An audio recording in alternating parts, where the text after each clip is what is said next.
YouTubian beta male tear you apart in front of your peers because you just hoping that this one time you will get publicly validated. And you think that if you get publicly validated, if you think that you get publicly validated, you might feel better about yourself. And I'm here to tell you that the mind loves to play tricks on you. Your mind loves to play tricks on you. That's right. Your mind wants you to think that if you can get one of these YouTubian beta males to validate you publicly, your self-esteem will go up, but it won't. These are the games the unconscious plays on your mind, black woman. These are the games that your unconscious plays on your mind, black woman. Don't let your mind play games on you. Don't let that little girl inside of you who was victimized as a child. Don't let that little girl inside of you that was victimized by your first husband. Don't let that little girl inside of you that was sexually assaulted or physically assaulted by her mother's boyfriend. Don't let the pain of that little girl. Don't let the pain of your inner child, black woman. Don't let the inner child run your life. See, black woman, I want you to understand something. When you read For Sisters Only book, you're going to learn about that little girl that every black woman got's living inside of her. And that little girl is scarred and hurt. All of what you've been through as a little girl, all the sexual molestations you've been through as a little girl, the sexual abuse and exploitations you've been through as a little girl, the relationships you've been in that did not turn out right. That little girl in you is trying to heal, but she doesn't know how to heal. So she's motivating you to get involved in dysfunctional relationships and dysfunctional situations to get your unmet needs met. That's right. When you find yourself going on these YouTube platforms to let uncredentialed, uncertified people, when you go on these YouTube platforms to let uncredentialed strangers evaluate you, that's the little girl in you. That's the little girl in you crying out for validation. And I'm telling you, sister, if your father is still alive, if your father figure is still alive, if your uncle or grandfather is still alive, if you have a pastor who ain't trying to get in your panties, if you have a pastor who ain't trying to get in your panties, you can have a conversation with a man who doesn't have a sexual interest in you. You can have a conversation with a man who doesn't have a sexual interest in you to help get those unmet needs. See, every woman in the world, but we're talking about our queens. Every woman in the world, but we're talking about our queens. Every woman in the world needs a man who loves her without any interest of sexual intercourse. Listen to me well, black woman. In order for you to be healthy, you have to have a man you can go to and get emotional healing and support.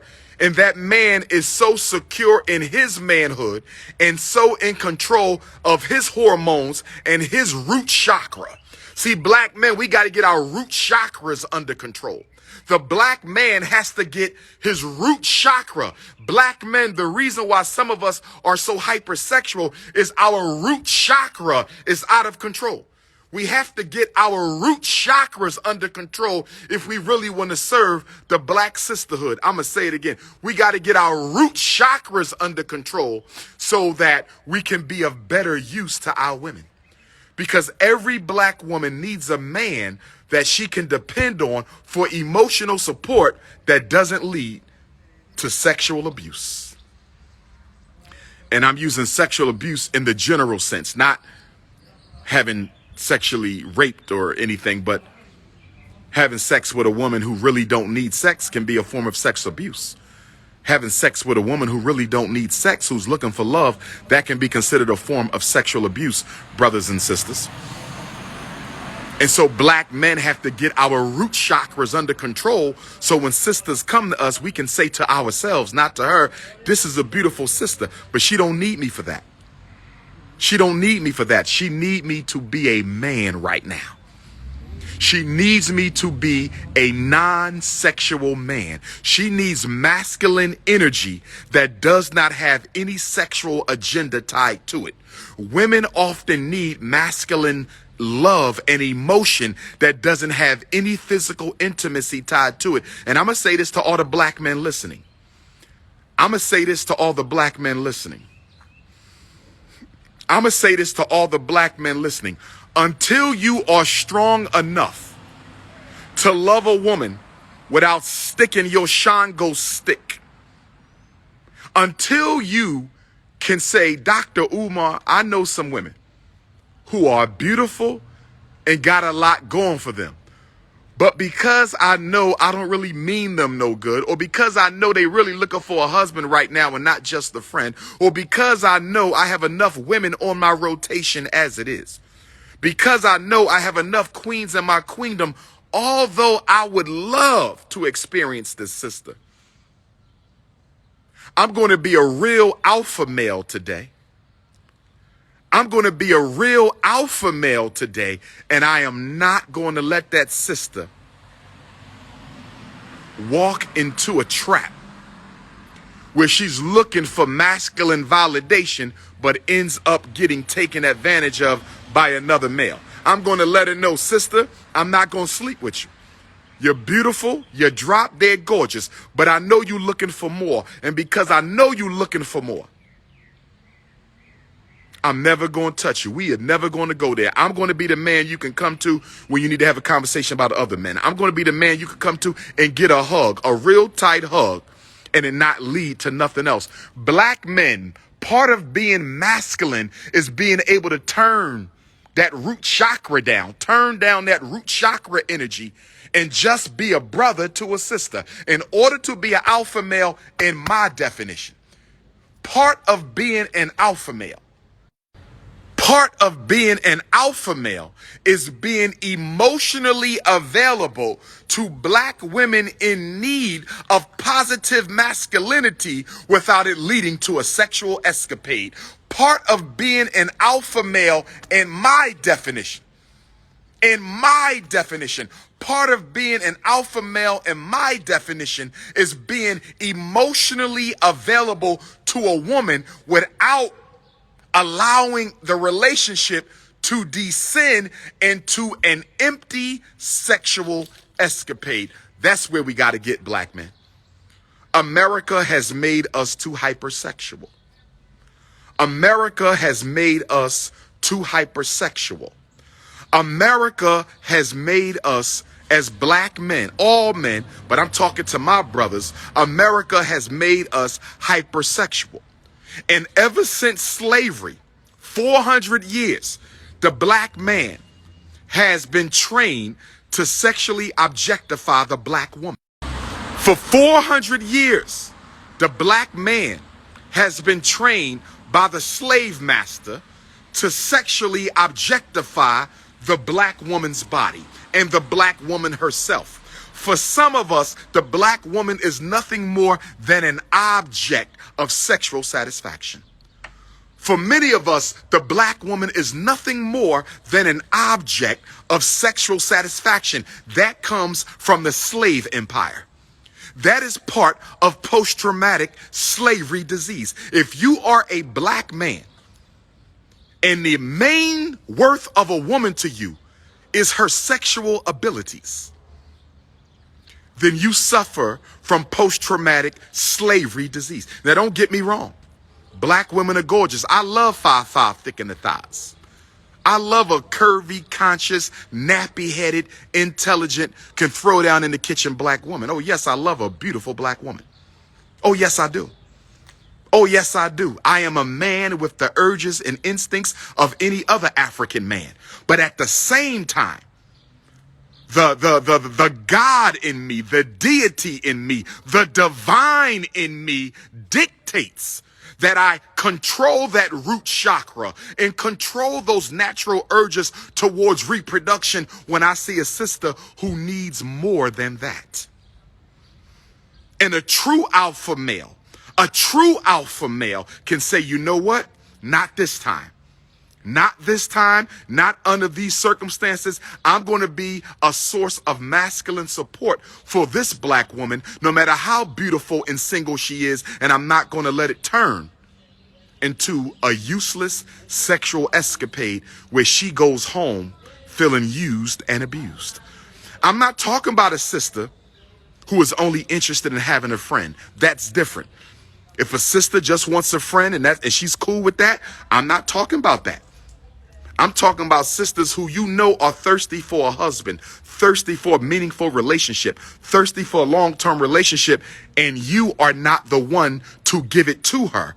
Can you just stand by her as a brother? Can you be the shoulder she needs to cry on once in a while? Can you be the brother that gives her the hug once in a while? See, the reason why some of the coons in the chat, the reason why some of the beta males in the chat can't understand, overstand, or understand what I'm talking about.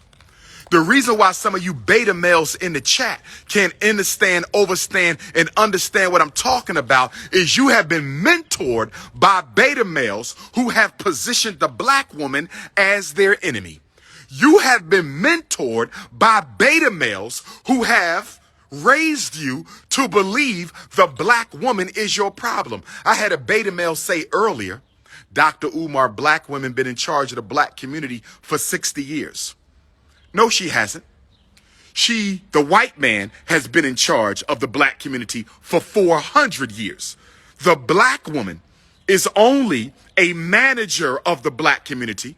And the only reason why she is a manager of the black community is because the war against black men, which is waged by the white man, is sending us to the prison and to the cemetery. So the black woman had to step in and assume that role. The black woman don't want to be the damn alpha male in your house. The black woman don't want to be going crazy raising your children.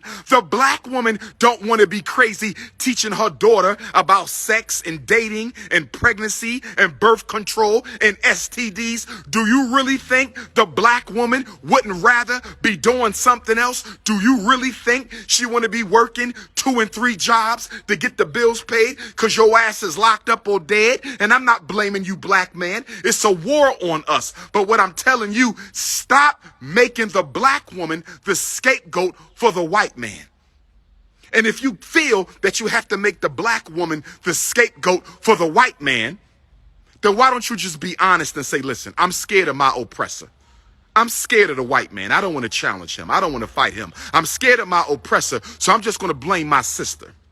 I'm scared of the white man, so I'm just going to blame the black woman. That's the truth. Tell the truth. You scared of the white man, so you're just going to blame the black woman. Can we tell the truth? Can we tell the truth? Because that's all you beta males are doing, trying to make the black woman the scapegoat for what the white man has done to you. The black woman does not control the school system. The black woman does not control the criminal justice system. The black woman does not control the legal system. She does not control the economy. Just tell the truth. You have been mentored by beta males who have made the black woman the scapegoat for what the white man has done to you because you are afraid to challenge your oppressor. That's why when the Frederick Douglass and Marcus Garvey Academy is open, there will be code of conduct on this campus. There will be a code of conduct at the Frederick Douglass High School. There will be a code of conduct at the Marcus Garvey Elementary School. There will be a code of conduct at the Nat Turner and Jean-Jacques Dessalines Gymnasium. Black power. Yes, sir. Shout out to Wilmington, Delaware for standing by the prince. And black woman, I want all my black women to know something right now. I am not condoning your bullshit. My beautiful African queens, I'm talking to you right now. I'm not condoning your bullshit. Because some black women are on some bullshit. Some of you play keep away with the kids. Some of you take good men to child support who was already taking care of their kids. Some of you will bring good brothers into your life and you use them as an emotional crutch just to get your baby daddy or ex-husband to pay attention to you. I am not condoning the bullshit of black women. I am not saying that I am not saying that the black woman does not have faults, because the black woman has faults just like the black man has faults. But I am concerned about the example that black men are sending to young black boys right now in this country. I am concerned about the message that black men are sending to young black boys in this country when a 16-year-old girl gets 4 shots to her heart. When a 16-year-old girl gets 4 shots to her heart in Columbus, Ohio, and a whole bunch of weak-ass, no backbone having beta males will get on the internet and defend a white policeman. Will defend a white policeman who shot 4 bullets into the stomach of a 16-year-old black girl. I cannot condone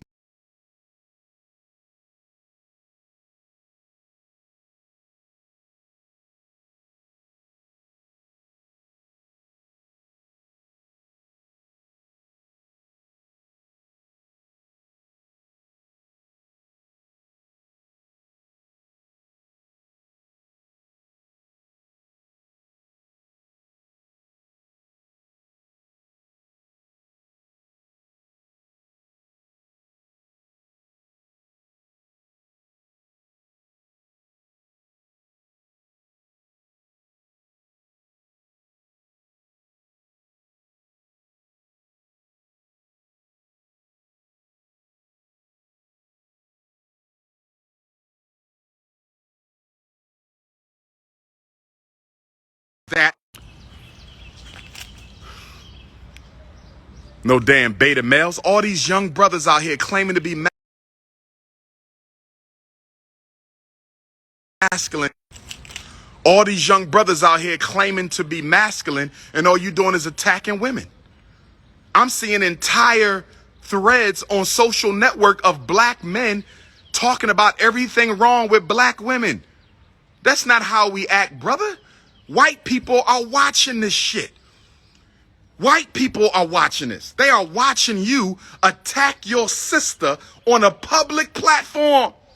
Do you really think if a black cop put 4 bullets in a 16-year-old white girl holding a knife, do you think any white man would be defending the black cop? Let me ask you again. If a black cop put 6 bullets in a white girl holding a knife, if a black cop put 4 bullets in a white girl holding a knife, if a black cop put 4 bullets into the heart of a white girl holding the knife, do you think any white man would be on social media defending the black cop who murdered the 16-year-old white girl? What's wrong with us? That's why at the Frederick Douglass Marcus Garvey Academy, we're going to have a code. We're going to have a code. When you walk on this campus, every black woman will be at peace on this campus. If a black man says the wrong thing to you, he disrespects you. If he does anything inappropriate, you will be able to tell one of the brothers and sisters, and their name will be added to the book of Negroes, and they will be banned. If you do not respect black women, do not come to the Frederick Douglass and Marcus Garvey Academy for any community events. If you do not respect the black woman, do not ever come to the Frederick Douglass and Marcus Garvey Academy for any community events, because you will be banned and your name will be added to the book of Negroes. When you show up, we need to see your driver's license or state issued ID. I'm letting y'all know now. Don't come to this school for an event pulling out some fake Hotep identification card. We're not doing that. We're not doing that. State issued ID. My Moorish brothers, I love you, but you better have a state issued ID or you're not coming in. I want to see the real name, the name you was born with, the name your paycheck has on it. That's what I want to see. Or you're not coming in here. I want to know who everybody is and where they live. That's right. I want to know who everybody is and where they live, brothers and sisters. That's what I want. Black man, if I'm going to hold you accountable, I got to hold the black woman accountable. Black man, if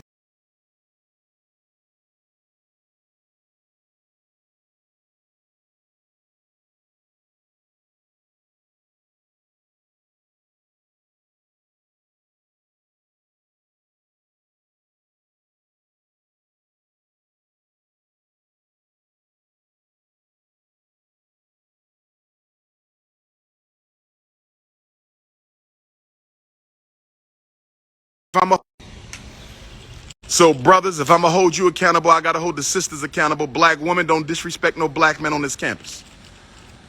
Black woman, don't disrespect no black man on this campus, or you will be added to the book of Negroes and you will be banned from the campus. How we doing? All right, what's up? I can't complain. But that's all for right now. It's the Prince of Pan-Africanism. I'm